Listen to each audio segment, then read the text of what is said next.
Ora viva, boa noite, bem-vindos ao Conexão Angola, a primeira presença do ano do programa que olha para a geopolítica mundial. Eu sou o Ivan Falcão e vou contar com a presença nesta primeira edição do Wellington Calazans para abordarmos temas da atualidade mundial.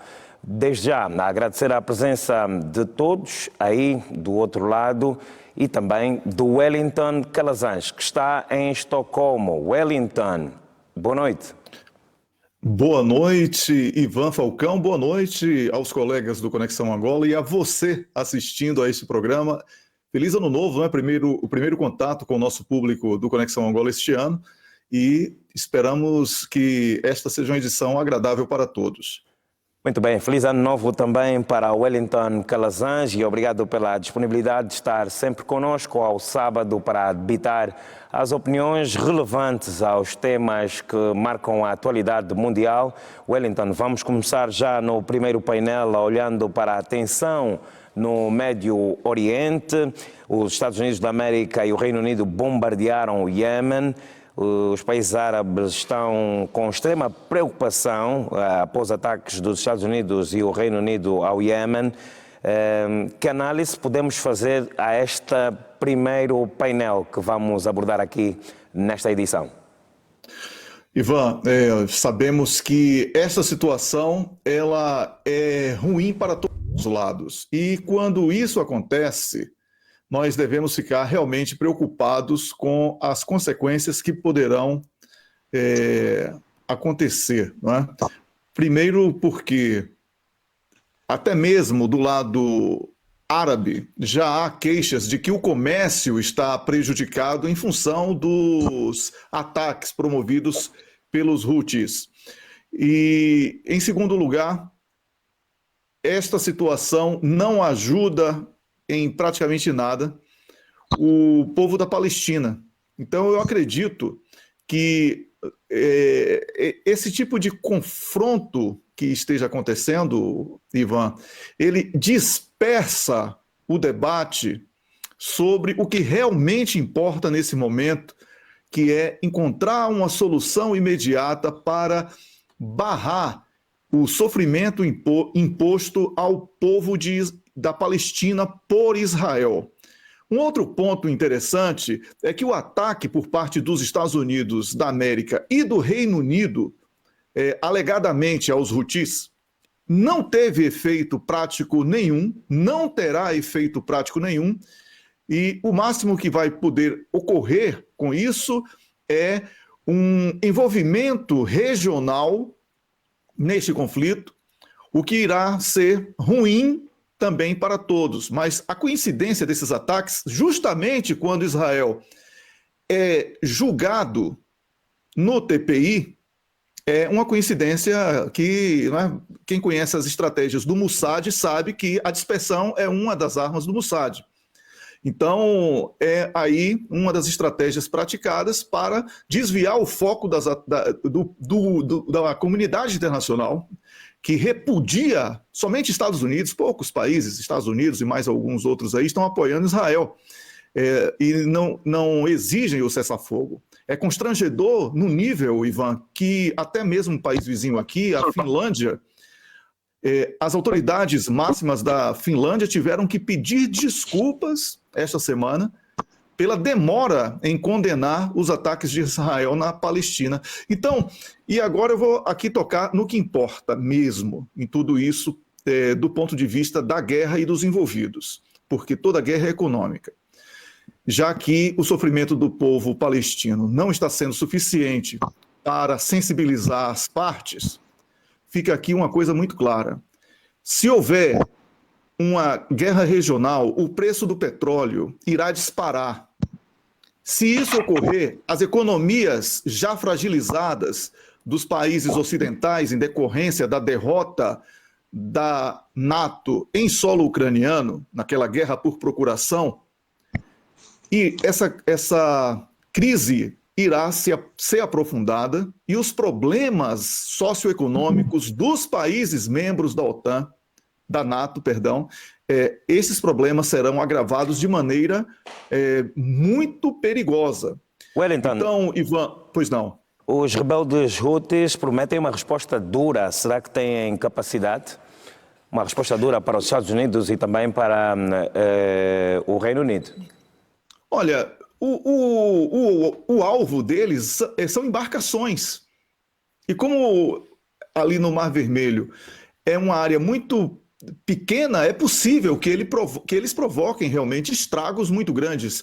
Tanto que uma das maiores empresas eu não vou falar o nome para não fazer propaganda, de transporte marítimo do planeta, talvez a maior do planeta hoje, a segunda maior, já suspendeu todo tipo de transporte de carga Nesta passando rota. por ali, porque sabe exatamente do poder de destruição, já demonstrado, inclusive, pelos Houthis. Então, Ivan, essa ameaça ela faz sentido, mas ela não ajuda, porque já que é por solidariedade ao povo da Palestina, a estratégia deveria ser outra, deveria ser muito mais voltada para, de imediato, acabar com esse sofrimento imposto e que é vergonhoso estarmos no 2024 falando sobre um holocausto, um genocídio.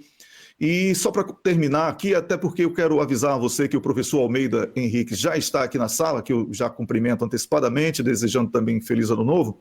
Eu quero dizer, Ivan, que se o Tribunal Penal Internacional não condenar Israel, quem estará condenado é este tribunal. É isso. Este mesmo questionamento vou fazer ao Wellington Calazans e também recordar também para os nossos telespectadores que arranca hoje o CAN da Côte d'Ivoire, a Copa Africana de Futebol, e por isso mesmo vamos ter uma emissão especial a partir das 19 horas na TPA Notícias, e o Conexão Angola vai terminar mais cedo, por isso vou pedir aos meus comentadores residentes para serem objetivos naquilo que diz respeito aos temas que vamos abordando ao longo dos painéis. Vou voltar ao Wellington Calazans para também tentar perceber, assim de forma objetiva, esta posição que a África do Sul tomou. Israel está a ser julgado por genocídio em Gaza, sob a acusação da África do Sul. Wellington, que análise tens sobre este julgamento da África do Sul? Olha, é um pedido legítimo. Realmente o que está acontecendo não pode ser aceito pela comunidade internacional. A iniciativa da África do Sul engrandece o continente africano como um todo. A adesão tem sido cada vez maior a essa proposta sul-africana. O Tribunal Penal Internacional, como eu falei há pouco, e o professor acabou por concordar com a minha opinião, ele passa a ser observado nos seus critérios de julgamento. E isso é muito importante, porque o que está acontecendo na faixa de Gaza é terrível. Depois de tudo que soubemos através dos vídeos e filmes e documentários e depoimentos no Holocausto da Segunda Guerra Mundial, nada chega tão próximo daquilo como o que está acontecendo em Gaza. Por isso, a África do Sul pede essa punição e somente a condenação poderá ser um resultado justo. Muito bem, Wellington, de forma sucinta, deixar aqui a sua opinião relativamente a esta posição da África do Sul, que condena, acusa de genocídio Israel nos ataques que estão a ser perpetrados a Gaza. Vamos seguir já mudando de assunto, olhando para a guerra entre a Rússia e a Ucrânia. Já leva mais de um ano este conflito e vou continuar com Wellington Calazans questionando esta posição. Zelensky recusa o cessar-fogo. Moscovo continua a atacar vários alvos na Ucrânia. Olha, eu não vou fazer correção, só vou fazer um reparo que só reforça o que você falou. Realmente tem mais de um ano, mas vai completar dois anos agora. 2 anos, é verdade. Exatamente. É verdade. Em fevereiro, no próximo mês, né? Porque não vai acabar até o próximo mês, certamente. E não vai acabar porque o Ocidente, especialmente os países membros da NATO, não podem decretar aos seus povos que foram derrotados, que foram humilhados pela Rússia, em solo ucraniano. Eu costumo dizer, já falei inclusive no meu primeiro bloco aqui, na participação, que não é uma guerra da Rússia contra a Ucrânia, como tem sido apresentado. É uma guerra da NATO em solo ucraniano contra a Rússia. E essa guerra só se deu porque os acordos de Minsk que foram feitos entre as partes não foram cumpridos pela parte ocidental, e a aproximação da NATO às fronteiras russas e os ataques da Ucrânia nas províncias que eram ucranianas, atenção a esse detalhe, não é? Só porque a população falava russo, já indicava que era inevitável que os russos reagissem com a força. E essa humilhação no campo de batalha, ela agora é prolongada, porque no lugar de decretar a derrota, capitular, como falamos na linguagem bélica e militar, deveria fazê-lo, mas não. Estão ampliando provocações, ampliando sanções que não deram resultado algum para aqueles que sancionam, não é? Muito pelo contrário, foi um efeito bumerangue, e as economias, como eu falei há pouco, dos países membros da NATO estão arrasadas, e por isso não adianta prometer dinheiro, como você certamente vai me perguntar há pouco sobre o Reino Unido, porque verdade, não tem dinheiro, Sunak, o Reino Unido não tem dinheiro para patrocinar nada mais. O Reino Unido tem problemas internos gigantescos e vai haver troca de governo no Reino Unido. Antecipo isso aqui tranquilamente para o nosso público, porque esse governo está aí, é insuportável para a... O primeiro-ministro britânico Rishi Sunak esteve ontem em Kiev, prometeu 2,9 mil milhões de euros. Será que é uma promessa que não vai resultar, não vai acontecer? Olha, se ele conseguir dar esse dinheiro, eu dobro a aposta, eu dou 5. Só para você ter uma ideia de como eu estou tranquilo no que estou falando. Inclusive, conversei hoje, antes de comentar aqui, eu conversei com um jornalista muito experiente de Londres, e ele me falou que a situação do país não permite sequer que o Rishi Sunak faça esse tipo de promessa, porque só amplia o desgaste dele no campo interno. Os problemas são muito graves na Inglaterra, no Reino Unido como um todo. Então, fazer essas promessas sem ter dinheiro, criando uma expectativa falsa no povo ucraniano, que é quem sofre com tudo isso, é realmente algo que não é digno. Deveriam, sim, levantar a bandeira branca de rendição e aceitar as condições do vencedor, que é Vladimir Putin, e a Rússia são vencedores, né? Já que eu mencionei 2, mas um representa o outro, e não vejo que haja essa grandeza no lado da NATO, e não tem outra alternativa que não seja o avanço russo, porque não tem mais com quem guerrear no campo de batalha, porque a Ucrânia praticamente já não tem exército. Outro ponto também neste conflito entre a Rússia e a Ucrânia, a Suécia alerta para a ameaça real vinda de Moscou e prepara-se para a guerra. Será que é uma ameaça real, de facto? Olha, nunca podemos desconfiar da capacidade do idiota realizar aquilo que promete. Não é? A Suécia deu lugar às mentes mais pobres da política, da história do país, e olha que eu estudo bastante a política sueca. Não é um país que abriu mão de parceria, inclusive com Angola, fechou a embaixada. Um país que deixou de ser neutral e quer abraçar a guerra. Um país que antes tinha uma política de produção, econômica de produção, e as grandes fábricas suecas geraram emprego para os povos de parceiros e também para os suecos. Trocaram tudo isso por especulação financeira na Bolsa de Valores, e hoje é refém dessa máquina de guerra da NATO, liderada pelos Estados Unidos da América. Então a Suécia está fazendo isso para criar o pânico no povo sueco, para forçar o ingresso na NATO, porque ao contrário dessas pesquisas falsas que divulgam, Ivan, o povo sueco não quer que a Suécia vá para a NATO. Tudo que falam sobre isso é mentira. Wellington, estás aí na Suécia, sentes este pânico por parte da população? Com certeza. E pânico e reprovação, o que é muito importante.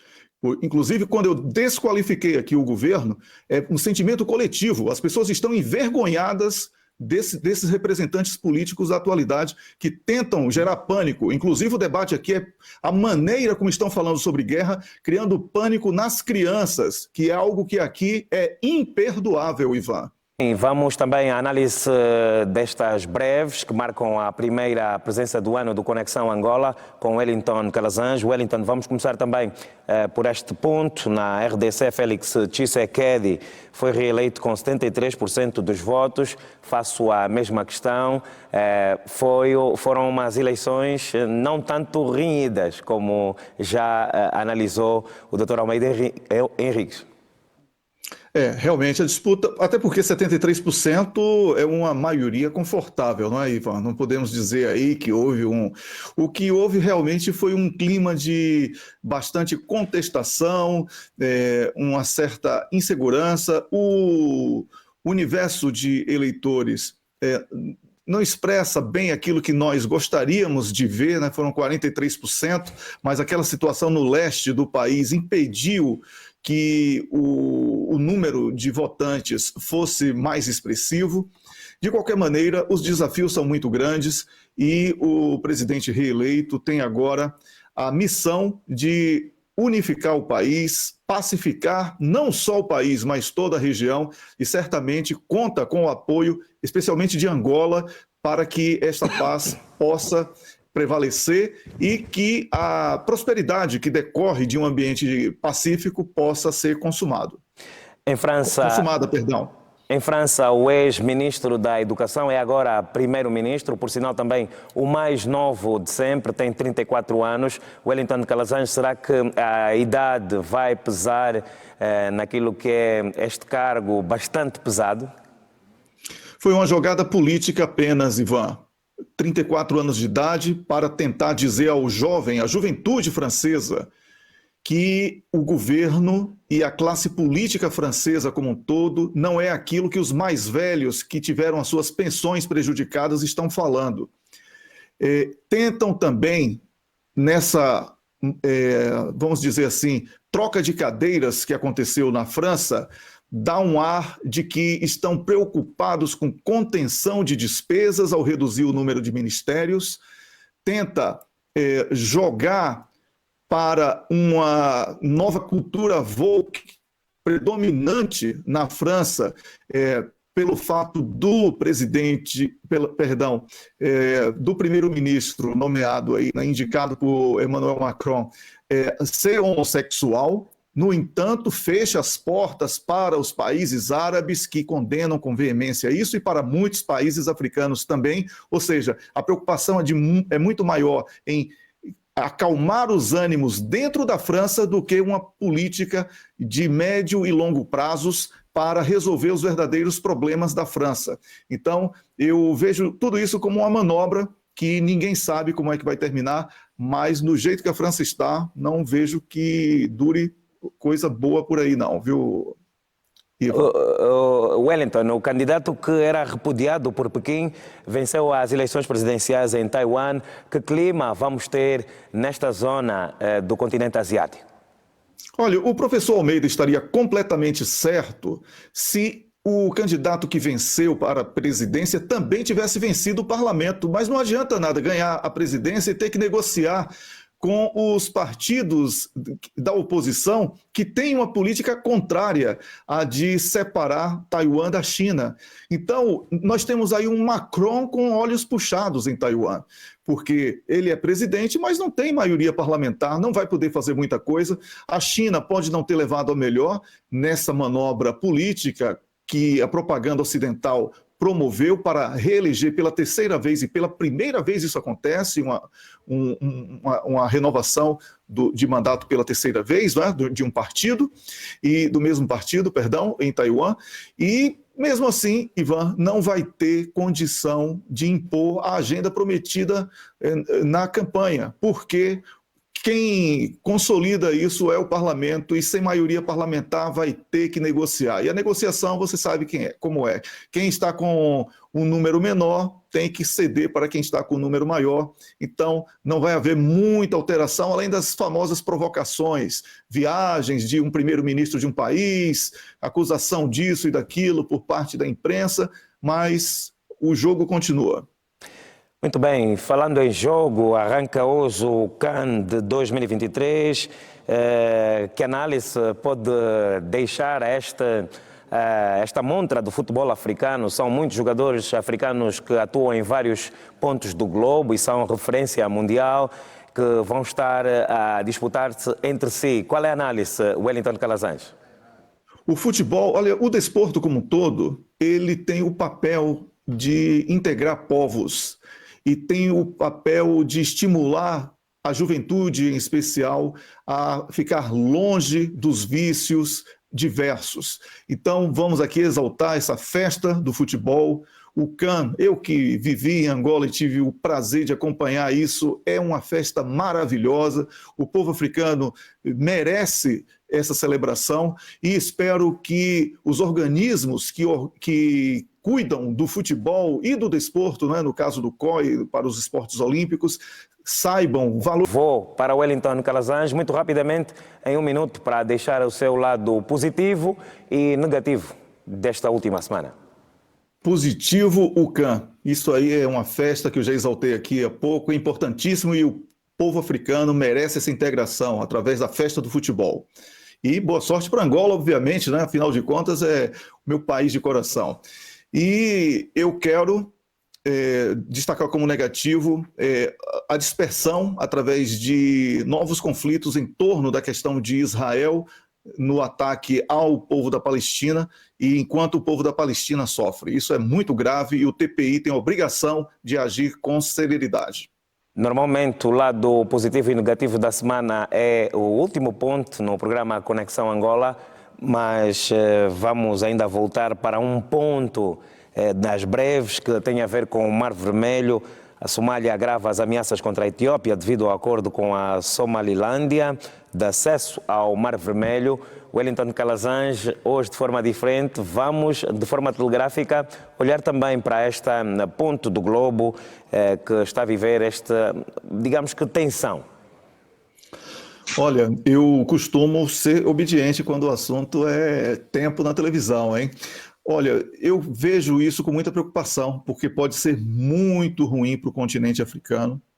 Uma tensão nesse momento seria de uma gravidade muito grande. É importante lembrar que a Somalilândia era um protetorado britânico, apesar de ser um estado apenas de fato, né? Não é de direito, ele é reconhecido e tinha ali embaixadores representando os seus países ali dentro, e essa iniciativa é realmente muito, muito delicada, porque existem interesses russos, britânicos, como vínhamos advertindo, as guerras regionais estão transformando o mundo num grande barril de pólvora, Ivan. Wellington, é para aproveitarmos a despedir. Muito obrigado pela disponibilidade e voltamos no próximo sábado.